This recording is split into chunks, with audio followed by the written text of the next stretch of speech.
فلم دی او کوریل دی دغه سره مې کار نشته خو زمونږ معاشره کې دا خبرې په ریل کې هم شته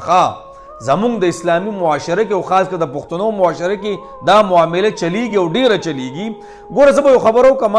ګوره که په دې کې د جینۍ رضا نو بیا خو څه نشته او که د جینۍ رضا نه او وروڼه او مور او پلار پې ظلم او زیاتی کوي نو دا بیا ظلم او زیاتی دی ښه ګوره آیا نبي علیه صلات وسلام چې خپله لور نازبینه لور وه فاطمه رضی الله تعالی عنها چې الله فاطمه په ټولو کې ماته زیاته ګرانه ده په دې کې به زما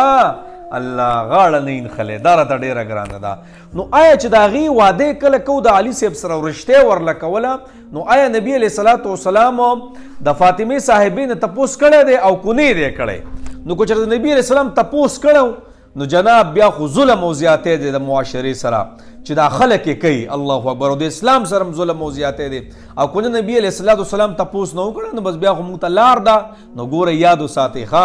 کله چې فاطمه صاحبه نبی علیه صلات وسلام علي صاحب له ورکوله علي صاحب له که نه او تاسو ته پته ده علي صاحب دا د نبي اسلام د تره زوی او د ټولو پالکانو کې د ټول نه لاولنی د علي صاحب ایمان راوړی الله اکبر کبیره او د نبي اسلام سره په ورکوټوالي کې داسې به ولاړو یو بل ته نو نبی علیه السلام خپل لور فاطمه صاحبه کېنوله او څه وی ورته ای فاطمې ستا دپاره په خپل خاندان کې یو رشته کتلې ده علي صاحبو آیا علي صاحب ستا خوښ دی او که نه ته به ورسره زندګي تېره کړې او که نه مطلب زندګي ورسره ته تېرول غواړې او که نه نو د اظهار بیا یو څو طریقې دي یا خو ووایي چې او یا نه یا خاموش شو یا په جړا شي نو دا ټول د اظهار طریقې دي نو جناب نبی اسلام په خپله د خپلې لور نه تپوس کړی دا زموږ معاشره کې ډېر بده خبره ده چې ما خو ورکړي او ما خو ورته ښه کړي په ورکوټوالي باندې او ما خو دا کړي پښتو ده او پلان دی او ډینګ دی دا پښتو نه ده دا بېغیرتي ده یاد وساتئ د هغې جنۍ زندګي تباه او برباد کوي بیا د هغه هلک زندګي تباه او برباد کوي ګوره اسلام چې تاسو له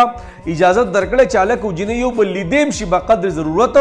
چې یو بل یې خوښ شي نو ای مورې ته خو زندګي ورسره نه تېرې که نه ای پلاره ته خو ورسره زندګي نه تېرې ای وروره ته خو زندګي نه تېرې دا جنۍ هلک به د یو بل سره زندګي تېرې نو جناب کو دا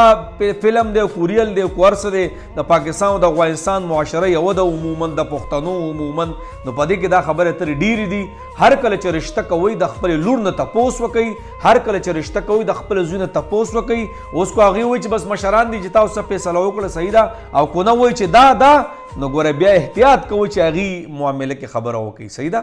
بهتره دغه ده